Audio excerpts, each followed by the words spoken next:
బాలకోట గారు నమస్తే సార్. నమస్తే కార్తిక్ గారు. మీరు అసలు ఎక్కడ ఈ మధ్య కనబట్లా, మాకు చాలా బిజీ అయిపోయారు. ఉమ్, ఉమ్. ఏంటి నిజమే. సార్, ఇప్పుడు జగన్మోహన్ రెడ్డి గారి ప్రభుత్వం వచ్చి దగ్గర దగ్గర 4.5 సంవత్సరాలు అయిపోతుంది. ఉమ్, 4.5 సంవత్సరాలతో 4 సంవత్సరాలు అయిందేమో ఆయన మనకి మూడు రాజధానులు ప్రకటించి కూడా. ఉమ్. అసలు జగన్మోహన్ రెడ్డి గారు వచ్చినాక ఇప్పటికీ ప్రజలకు కానీ రాజధానులకు కానీ చేసింది ఏంటి సార్? ఇప్పుడు 4 సంవత్సరాలు, రేపు డిసెంబర్ 17 వస్తే మీరు కూడా ఒక ఉమ్, స్టేట్మెంట్ కూడా పాస్ చేశారు, డిసెంబర్ 15 ఒక ఉమ్, స్పెషల్ డేగా సెలబ్రేట్ చేసుకోవాలి మనందరం అని. ఉమ్, హ? సో అది వచ్చేసి కూడా 4 సంవత్సరాలు అయింది. 4 సంవత్సరాల్లో ఈ మూడు రాజధానులు అని చెప్పి ఆయన సాధించిన ప్రగతి ఏంటి? నేను ఎందుకు అడుగుతున్నానంటే, చంద్రబాబు గారు ఈ 4 సంవత్సరాల్లో అమరావతి అని చెప్పి అమరావతి ప్లాన్ తీసుకొచ్చి రైతుల దగ్గర నుంచి భూమి సేకరించి అమరావతిలో బోల్డని బిల్డింగ్లు కూడా కట్టారు చంద్రబాబు గారు. ఉమ్. కానీ ఈయన 4.5 సంవత్సరాల్లో ఈయన చేసింది ఏంటన్నది నాకు తెలియాలి అసలు. కార్తిక్ గారు ధన్యవాదాలు. ఈ ఏడాది డిసెంబర్ 17న మేము తొగ్లక్ డేగా పాటిస్తున్నాం. ఓకే. ప్రతి ఏటా కూడా ముఖ్యమంత్రి జగన్మోహన్ రెడ్డి గారు అసెంబ్లీలో చేసిన మూడు రాజధానుల ప్రకటన ఓ తొగ్లక్ డేగా పాటిస్తూ రాజధాని ఉద్యమ రైతులతో పాటు అమరావతి బహుజన చేసి కూడా తొగ్లక్ డే జరుపుతున్నాం. రేపు పొద్దున తుళ్ళూరులో కూడా జరపబోతున్నాం. విషయాలు ఏంటంటే ఒకటే కార్తిక్ గారు, జగన్మోహన్ రెడ్డి గారు చెప్పిన మాటే, మూడు రాజధానులను తీసుకువచ్చి మూడు ప్రాంతాలని నేలల్లో ముంచి లేపుతా, ఉమ్. చెరువుల్లో ముంచి లేపుతా, సముద్రంలో ముంచి లేపుతా అని చెప్పిండు. మేము అడుగుతున్నాం, 5 ఏళ్ల పరిపాలన పూర్తయింది, ఎన్నికలు ముంచుకొస్తున్నాయి, ఫిబ్రవరిలోనే ఎన్నికలు అని చెప్పి ముఖ్యమంత్రి గారే చెప్తున్నారు. ఈ మూడు రాజధానుల మొగల రేకులతో, ఈ మూడు రాజధానుల చీపురు కట్టలతో, మూర్ఖపు విధానాలతో ఏం చేసిండు, ఏం సాధించిండు? ఇప్పుడు అమరావతిలో శిశుబాలుని, శైశవ దశలో ఉన్న ఒక బాలకుమారుడి గొంతులో వడ్లగిన చేసి చంపటం తప్ప జగన్మోహన్ రెడ్డి గారు చేసిన పని ఏంటి చెప్పండి? మూడు ప్రాంతాల్లో ఏదో నిప్పు పెడదాము, రాజకీయాలు చేద్దాము, లేదా రాజకీయ బలిపీఠం మీద అమరావతి శిరచ్ఛేదన చేద్దాం, తద్వారా అధికారం వస్తుందని ఆశపడి భంగపడ్డాడు ముఖ్యమంత్రి గారు. నిజానికి ఏంటంటే, నేల విడిచి సాము చేస్తే ఎలాగనే ఉంటుందండి. అసలు ఈ ముఖ్యమంత్రి గారి పరిస్థితి మీరు ఇటీవల మీరు వింటున్నారు.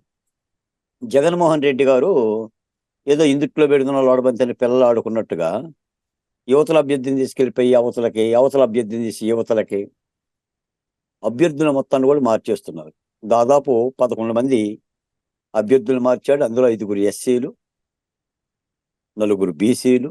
ఈ ఎస్సీ, ఎస్టీ, బీసీ కమ్యూనిటీకి సంబంధించిన నియోజకవర్గాల అభ్యర్థులు కూడా మార్చుకొని తీర్చుకోండి అని ప్రకటన చేసి మార్చేస్తున్నాడు నిర్దాక్షిణ్యంగా. ఎందుకు మారుస్తున్నాడు? అంత మార్చాల్సిన అవసరం ఏంటి? వైనాట్ 175, మాకు 175కి 175 వస్తుంది ప్రగల్భాలు పలికిన వాళ్ళు, తొడలు కొట్టిన వాళ్ళు, చొక్కాలు చెప్పుకున్న వాళ్ళు, నూడు వీడియోలు తీసిన వాళ్ళు, బహిరంగ సభల్లో కూడా ప్రత్యర్థి పార్టీలని తోలనాడిన వాళ్ళు ఎందుకు మారుస్తున్నారు? ఏ పనికిరారు వారు? చల్లని నాణ్యాలు అయిపోయినాయా? చల్లని నాణ్యాలు అయిపోతే పక్క నియోజకవర్గంలో చెల్లుబాటు అవుతుందా? ₹100 ఎక్కడైనా ₹100 కదా. నీ చేతిలో ఉన్న ₹100, నా చేతిలో ఉన్న ₹100.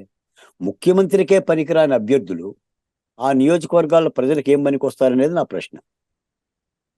అదే జగన్ నిజానికి ఏంటంటే రాజకీయం సార్. ఉమ్. దానికి ఏంటంటే తన పరిపాలన మీద, తన మీద, తన ఎమ్మెల్యేల మీద ప్రజల్లో బాగా వ్యతిరేకత ఉందని ముందు జగన్మోహన్ రెడ్డి గారికి అర్థమైంది. ఆయన తెచ్చుకున్న 150 సర్వేల్లో కూడా ఆయన యొక్క పతనం ఏంటో ఆయనకు అర్థమయ్యి కనీసమైన కాయకల్ప చికిత్స చేసుకునే ప్రయత్నం చేస్తున్నాడు. ఇప్పుడు ఈ అభ్యర్థులను మార్చడం ద్వారా కనీసం ఆయా నియోజకవర్గాల్లో ఉన్న వ్యతిరేకతని కొంత తగ్గుముఖం పడుతుందని. ఇంకో మాట కూడా చెప్తా కార్తీక్ గారు, అభ్యర్థుల సెలక్షన్లో కూడా ఇంటర్ కాస్ట్ మ్యారేజ్లు చూస్తున్నాడు. కులాంతర వివాహాలు ఏ ఎమ్మెల్యేలు అయితే చేసుకున్నారో ఆ ఎమ్మెల్యేలను బరిలో పెట్టే ప్రయత్నం చేస్తున్నారు. మీకు గంజి చిరంజీవి గారి పరిస్థితి అంతే. మంగళగిరిలో గంజి చిరంజీవి గారు పద్మశాలీల కులం, ఆయన భార్య కాపు కులం. ఈ 2 కులాల కాంబినేషన్ కూడా చూస్తున్నాడు. అంటే ఈయన చేస్తున్నంత కూడా అంటే నేనేదో చేశాను అని చెప్పాడు కదా. నేను 2,47,000 కోట్ల రూపాయలకు ప్రజలకు డిస్ట్రిబ్యూట్ చేశాను, బటన్ నొక్కి నేను ఇచ్చాను కాబట్టి ప్రజలందరూ నా వెనకనే ఉన్నారు. ఎస్సీలు, ఎస్టీలు, బీసీలు, మైనార్టీలు నాకు తప్ప వేరే వాళ్ళకి లేరు అని అన్నాడు కదా. కానీ అది అబద్ధం అన్న సంగతి ఆయనకు అర్థమైపోయింది. అర్థమైపోయి ఆయా నియోజకవర్గాల్లో ఉన్న సామాజిక కులాల యొక్క కుల కుల ప్రాతిపదికన ఓట్లను రాబట్టుకునే విధంగా అభ్యర్థులు నిర్ణయిస్తున్నాడు. అదొక వ్యూహాత్మకంలో భాగం. నిజానికి ఏంటంటే ఇప్పుడు ఆరోపణలు వేరు, ప్రభుత్వ పరిపాలన వేరు. ఇక పూర్తిగా ఆయన అడుగంటిన తర్వాత ఏంటంటే కాయకల్ప శిక్ష చేసుకున్నట్టుగా ఈ అభ్యర్థులను మార్పులు చేస్తున్నాడు. దాదాపు 80 స్థానాలను ఆయన మార్చడానికి సిద్ధంగా ఉన్నారు. అసలు ఎవరిని ఎక్కడేస్తారో తెలియదు, ఎవరికి సీట్ వస్తుందో తెలియదు. ఆ మన వల్లభనేని వంశీని పెడమలూరు వేస్తున్నారంట. పెనమలూరులో ఉన్న పార్థసారథిని గన్నవరంలో వేస్తున్నారు. కొడాలి నానిని కైకలూరులో వేస్తున్నారు. కొడాలి నానిని కైకలూరులో వేస్తున్నారు. రోజా గారికి సీట్ ఇస్తారో లేదో తెలియదు. అంబటి రాంబాబు గారికి నోరు మూపిస్తారో లేదో తెలియదు. ఎవడెక్కడుంటాడో తెలియదు. తోడు బతుకు బస్ స్టాండ్ అయ్యింది. నీకు అలాగే మాట సార్ చెప్తా, బాలకోట గారు, మనం ఇన్నాళ్ళు మన క్యాపిటలే మార్చాలనుకున్నాం జగన్మోహన్ రెడ్డి. క్యాపిటలే కాదు, అందరినీ మారుస్తున్నాడు. అవును కార్తీక్ గారు, 3 చేపల కథలు 3 చేపలు ఉన్నాయి. ఒకటేమో సుమతి, 2 కాలమతి, 3 మందమతి. ఈ 3 చేపలు స్నేహితులుగా చెరువులో ఉంటుంటే సుమతి రాబో ప్రమాదాలను ముందుగానే గ్రహిస్తుంది. కాలమతి కాలానికి అనుగుణంగా గ్రహిస్తుంది. మందమతి అసలు ఏమీ గ్రహించదు. చెరువు ఎండిపోతుందని చెప్పేసినని సుమతి అనే చేప ముందుగానే పొలం చూసుకుంటుంది. ఆనం రామనారాయణ రెడ్డి గారి లాగా, కోటమిరెడ్డి శ్రీధర్ రెడ్డి గారి లాగా, ఉండబల్లి శ్రీదేవి గారి లాగా, లేదా మేకపాటి చంద్రశేఖర్ లాగా వీళ్ళు ఈ చెరువు ఎండిపోతుంది, ఈయన కింద మనం మనలేము, ఈయన ఒక నియంత్రణతో పోకడే అని చెప్పి ముందుగానే వాళ్ళు జారుకున్నారు. నిన్న మొన్న కాలమతి లాగా ఆల రామకృష్ణారెడ్డి గారు కూడా ఇష్టం ఉండా లేకపోయినా కూడా రాజీనామాలు చేశాడు. నాకు తెలిసి దాదాపుగా ఇక ఆ పార్టీలో నిలబడిన వాళ్ళందరూ రాజీనామాలు చేస్తారు. మందబుద్ధి కలిగిన వాళ్ళు, కదలలేని వాళ్ళు, ఆ జగన్మోహన్ రెడ్డి గారి దగ్గర బానిసత్వం చేసే వాళ్ళే ఆఖరికి బలవుతారు.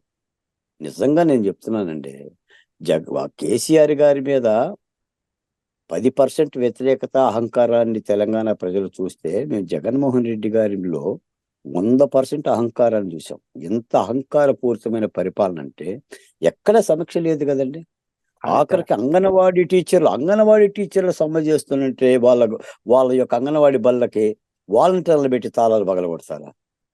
వాలంటీర్లను పోలీస్ స్టేషన్లో మహిళా కానిస్టేబుల్ని బట్టి చేసి తాళాలు పగలగొట్టి రికార్డులు స్వాధీనం చేసుకుంటారు. అంగన్వాడీ టీచర్లకి, ఆఫ్టర్ ఆల్ అంగన్వాడీ టీచర్ల సమస్యను కూడా మంత్రివర్గం కూర్చోబెట్టుకొని చర్చలు పెట్టి పరిష్కరించలేనంత పరిస్థితి.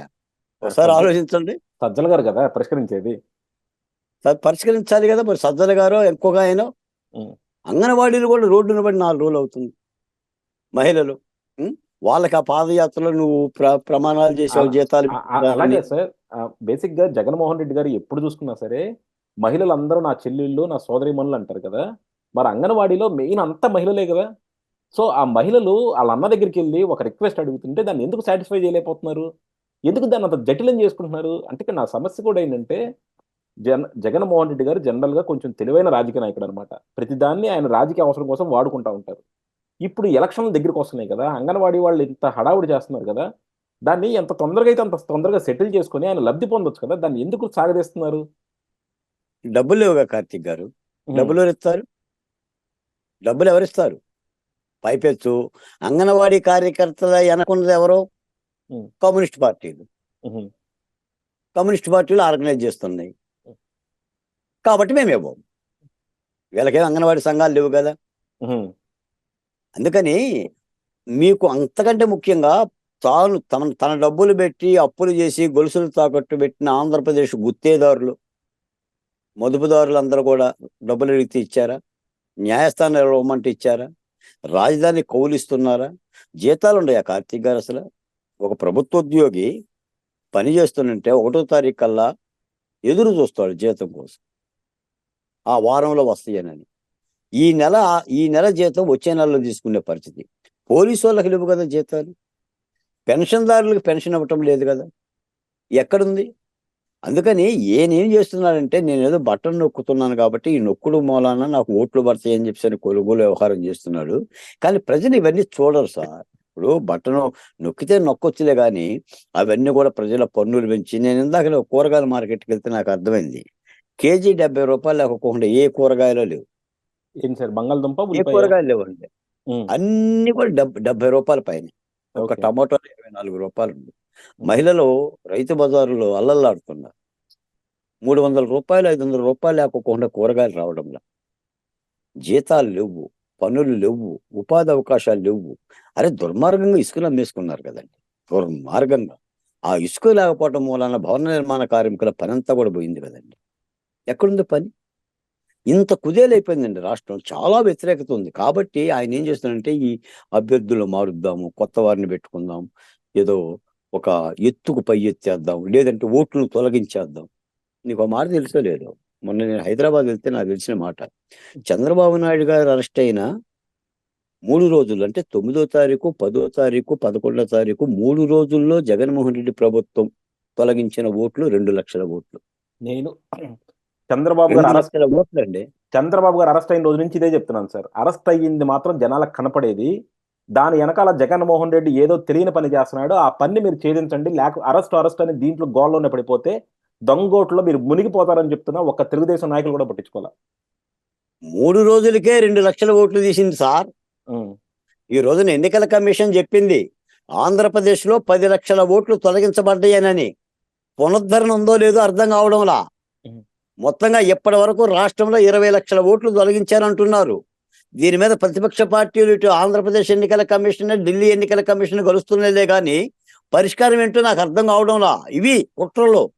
ఈ రోజున జగన్మోహన్ రెడ్డి గారు చేసే కుట్రలు ఏంటంటే, ఒక దుర్మార్గమైన ఈ విధానాలతో అధికారాన్ని రెండోసారి కైవసం చేసుకునే ప్రయత్నం చేస్తున్నాడు. నిజానికి ఆయన 175 అనే మాట ఉట్టి అబద్ధం మాట అండి. అనవసరంగా దానిని ప్రతిపక్ష పార్టీలు అధికార ప్రతినిధులు పట్టుకొని 175 అని చెప్పి వీళ్ళు ప్రచారం చేస్తున్నారు తప్ప, అది ఒక అబద్ధం మాట అండి. వీళ్ళు మాట్లాడటానికి, మా డిబేట్లు ఇవ్వడానికి చెప్పిన మాట తప్ప, నిజానికి ఏంటంటే ఆయనకు రావన్న సంగతి ఆయనకే తెలుసు.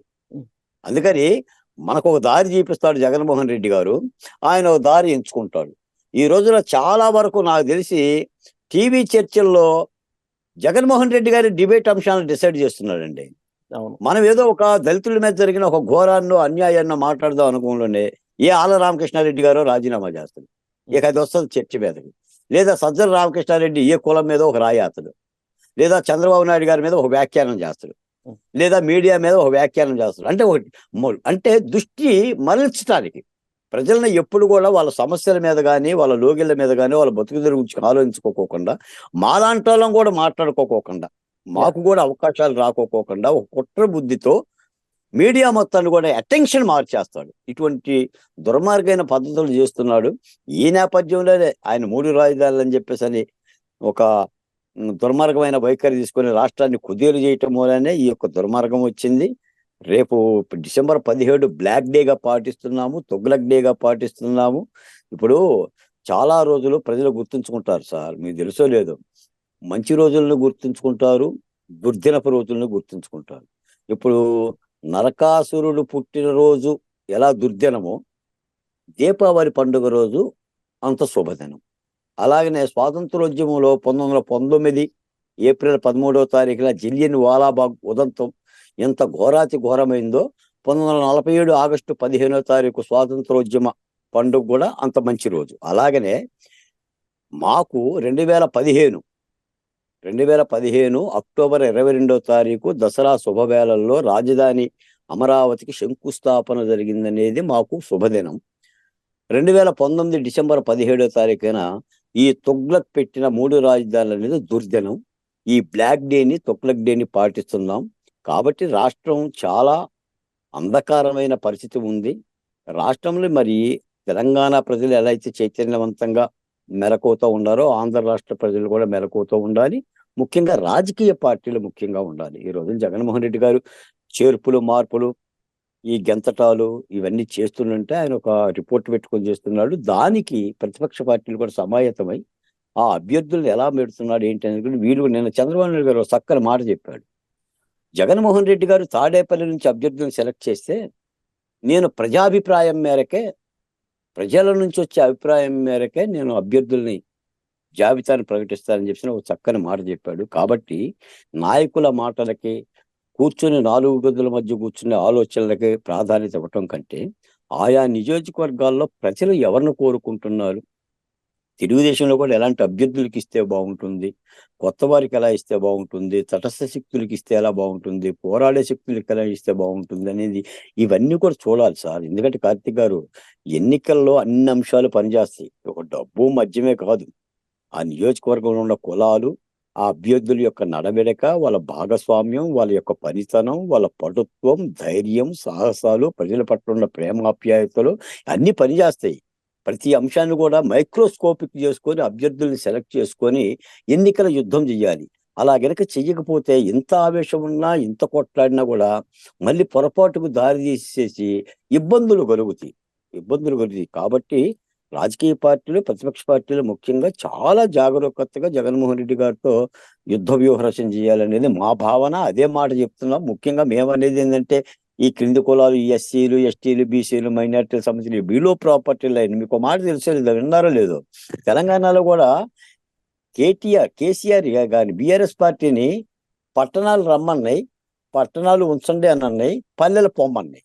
కాబట్టి కాంగ్రెస్ పార్టీ అక్కడ అధికారంలోకి వచ్చింది. అత్యధికంగా ఓట్ల శాతం ఉండేది పల్లెసీమలు. దాదాపు ఆంధ్రప్రదేశ్లో 13,660 గ్రామాలు ఉన్నాయి. ఆయా గ్రామాల్లో సామాజిక కులాలు ఉన్నాయి, నిరక్షరాస్యులు ఉన్నారు, దాని మీద వేరే బహుజనులు చేద్దాం సార్, ఉన్నారు, దాని మీద వేరే బలహీనులు చేద్దాం. ఉన్నారు. వీళ్ళను కూడా ప్రభావితం చేసే విధంగా ఈ యొక్క ప్రతిపక్ష పార్టీలు అడుగులు వేయాలనేది నా భావన. ఓకే, డెఫినెట్ గా సార్. ఎందుకంటే జనరల్ గా కూడా ఇప్పుడు ఏ పార్టీ అయినా సరే వాళ్ళకి వ్యతిరేకత ఎక్కడ ఉంది, వ్యతిరేకతను ఎక్కడ పెంపొందించుకోవాలి, అలాగే ఇప్పుడు జగన్మోహన్ రెడ్డి గారి నుంచి రాష్ట్రాన్ని ఎలా కాపాడుకోవాలన్నదే ప్రతిపక్ష పార్టీలు అన్ని కూడా చూస్తున్నాయి. సో మీరు అన్నట్లు ఏంటంటే కంపల్సరీ వాళ్ళు కూడా డిఫరెంట్ స్ట్రాటజీస్ తీసుకుంటారు.